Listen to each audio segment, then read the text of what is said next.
Sayang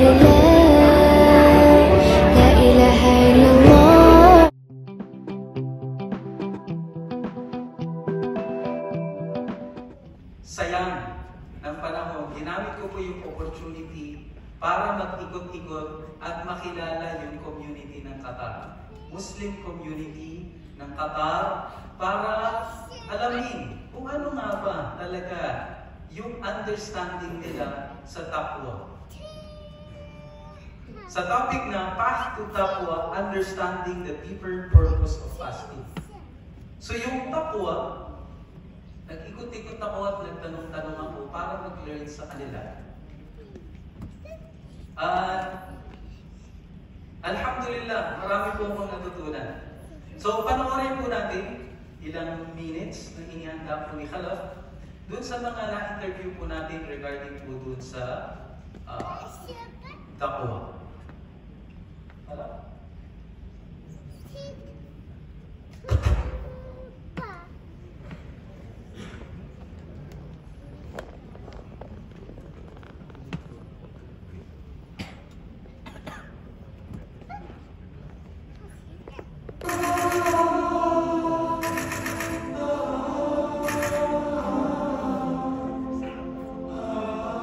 Para sa inyo po, anong ibig sabihin ng taqwa? Yung taqwa, ayon sa yung takot, literally, madalas na binibigyan ito ng kahulugan ng karamihan na takot. Ayon kay Imam Ali radhiyallahu anhu, ang takot ay yung al-amal bitanzih. Sabihin yung susundin mo yung mga pinag-utos ng Allah Ta'ala at iwasan mo yung pinag-bawal. Para sa inyo, anong ibig sabihin ng taqwa? Ang takot po, lagi kong pinagtutuwa sa Allah, yung takot. Lagi ko pong every time yung magsala, pagka hindi magsala, lagi akong magtutuwa sa Allah na igaya ako na bigyan ako lagi ng pagkatakot sa kanya. Alhamdulillah. Pero ang alam ko lang sa takwa is yung parang ang takot mo sa kay Allah, saka yung pagmamahal mo sa Kanya. Kaya lahat ng inuutos niya is kailangan mong sundin para din naman sa iyo yun. Kaya nga yung Quran pinadala kasi para yun yung sundin mo habang nandito ka sa dunya. Katulad ng madalas na definition ng mga scholar natin, yung takot kay Allah Subhanahu wa Ta'ala basically. Pero in a deeper sense, yung taqwa is kung paano mo iwasan yung mga bawal ni Allah Subhanahu wa Ta'ala. Level ng pagkatakot mo kay Allah Subhanahu wa Ta'ala, so it depends sa taqwa mo kung gaano ka kagaling sa pag-iwas mo sa mga muharramat, sa mga bawal, at sa pagsunod sa mga utos ni Allah Subhanahu wa Ta'ala. So ito yung, as far as I know, ito yung meaning ng taqwa. Pag sabihin natin na taqwa, meron din tayong pagbabasihan sa mga sulat din yung sabi niya taqwa ahna. Sabi niya taqwa ahna. So yung dinifine ng mga scholar natin, ang napulot natin na aral sa kanila, ito yung sa mabilisang paliwanag, ito yung haram na umaharam doon sa kaparusahan ng Allah Subhanahu wa Ta'ala between him and between the punishment at sa kaibigan. Ito yung haram. Ito yung tinatawag na taqwa sa pamamagitan natin ng pagsasalita, kilos, sa diyan naman ng ating puso. Pero nung dinifine nila sa salat, tinatawag niya yung puso niya haram. So ibig sabihin, natin na kung salita, natin na kung kilos kung wala dito. Ang taqwa is ito yung nagsamakaalam na kahit na ginagawa mo yung ano yung pinag-uutos niya na kahit wala nakakita ang mga tao sa'yo. Diba? Kahit yung sekreto, yung gabi na katayo ng saya, paglalabing ng mga mabuti o pag-iwas sa masama para sa ikakatulog ako. Yung para sa akin na yung hindi pa lang yung exact translation yung takot o yung parang yung pagsunod. Yung parang pagsunod mo sa mga pinag-uutos niya. Para sa akin, ang taqwa is really the driving force between your belief and your action. Taqwa has been defined both as a fear of Allah and love for Allah. Fear of Allah to avoid His prohibition, and love for Allah to do what's more than necessary. It's inside you. It's from the guidance of Allah, of course. And it's the things that drives you to do good or drives you to avoid the prohibitions.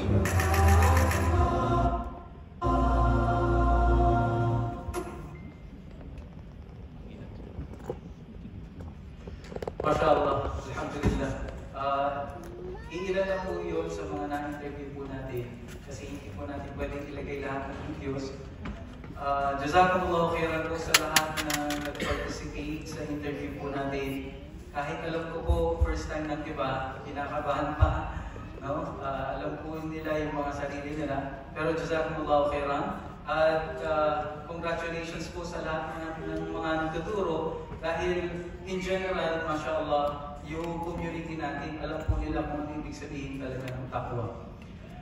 Through our conversations and interviews and life in general, dalawang bagay yung lumalabas na napaka-importante. Number one, yung kaninang binanggit natin, yung life natin dapat meron tayong purpose. Number one, kailangan alam natin kung bakit tayo nabubuhay dito sa mundo. Pangalawa, sa sobrang dami ng hamon ng mundong ito, no? Maraming ups and downs na pagsubok, hindi natin mabilang-bilang, subhanallah. Alam ko po, nakaka-relate ang karamihan dito, most especially kapag patong-patong na yung mga messages galing sa Philippines na humihingi ng tulong sa atin. Yung isa nagkasakit, yung isa, lahat po tayo, meron tayong mga challenges. Ang pangalawang importanteng bagay na dapat meron tayo ay yung right mindset na rooted siya sa taqwa. Para alam mo kung paano patatakbuhin at i-welcome yung mga challenges na hindi ka lumalabas sa kung ano yung purpose kung bakit ka nilikha ng Allah subhanahu wa ta'ala. Ngayon mapapatanong tayo, ano bang ibig sabihin ng taqwa? Although lahat ng istiqbal Ramadan, mashallah, rami na nag-explain. Pero syempre, tanongin natin ng Allah subhanahu wa ta'ala, ano nga ba ang benefit nito sa atin as Muslims? Sabi ng Allah subhanahu wa ta'ala, sa sobrang importante ng concept ng taqwa, ang dami pong mga verses tayong nakikita pertaining sa pagkatakot kay Allah subhanahu wa ta'ala. Unang-una, sabi ng Allah subhanahu wa ta'ala, لِلَّذِينَ اتَّقَوْا عِنْدَ رَبِّهِمْ جَنَّاتٌ تَجْرِي مِنْ تَحْتِهَا الْأَنْهَارُ. Ibig sabihin, sa mga may takot kay Allah subhanahu wa ta'ala, sa kanilang Panginoon, bibigyan sila ng hardin na dumadaloy rito ang ilog. Allahu Akbar. So sino kung ayaw ng paraiso? Kapag ka may takwa sa Allah subhanahu wa ta'ala, biyayaan siya ng paraiso. Anong sabi ng Allah subhanahu wa ta'ala? وَمَنْ يَتَّقِ اللَّهَ يُكَفِّرْ عَنْهُ سَيِّئَاتِهِ. At sino-sino may takot kay Allah subhanahu wa ta'ala, patatawarin yung kanyang mga kasalanan. وَيُعْظِمْ لَهُ أَجْرًا. Ano pa? Magkakaroon siya ng pagkarami-rami at dodoblihin reward ng Allah subhanahu wa ta'ala sa araw ng paghuhukom. Ano pa? Ya Allah, sabi niya, وَيَرْزُقْهُ مِنْ حَيْثُ لَا يَحْتَسِبْ. At biyayaan siya ng Allah subhanahu wa ta'ala na hindi niya mabilang-bilang. وَلَوْ أَنَّ أَهْلَ الْقُرَى آمَنُوا وَاتَّقَوْا لَفَتَحْنَا عَلَيْهِمْ بَرَكَاتٍ مِنَ السَّمَاءِ wal-ard. Kung ang mga tao o taong bayan ay naniwala at natakot kay Allah subhanahu wa ta'ala, bubuksan na ng Allah subhanahu wa ta'ala ang kanyang barakat, yung mga maraming biyaya mula sa kalangitan at sa kalupaan. Allahu Akbar. وَمَنْ يَتَّقِ اللَّهَ يَجْعَلْ لَهُ مَخْرَجًا. At sino-sino ang may takot kay Allah subhanahu wa ta'ala, magkakaroon siya ng madaling buhay. وَمَنْ يَتَّقِ اللَّهَ يَجْعَلْ لَهُ مِنْ أَمْرِهِ يُسْرًا. At bibigyan din siya sa lahat ng problema niya ng solusyon. Sa anim lang nabanggit po natin na makapasok ka ng paraiso. Patatawarin yung iyong kasalanan. magkakaroon ka ng doble-dobleng reward sa araw ng pag-uko. Pararamihin yung biyaya mo, padadaliin yung buhay mo, at solusyon sa lahat ng problema mo. Maitanong po natin sa sarili natin, sino nga ba ang walang problema na gusto niyang lutasin ngayon? Takwa lang po yung kailangan natin. Sino ba ang ayaw ng mapadali yung kanyang buhay dito sa dunya? Siguro takwa yung kailangan natin.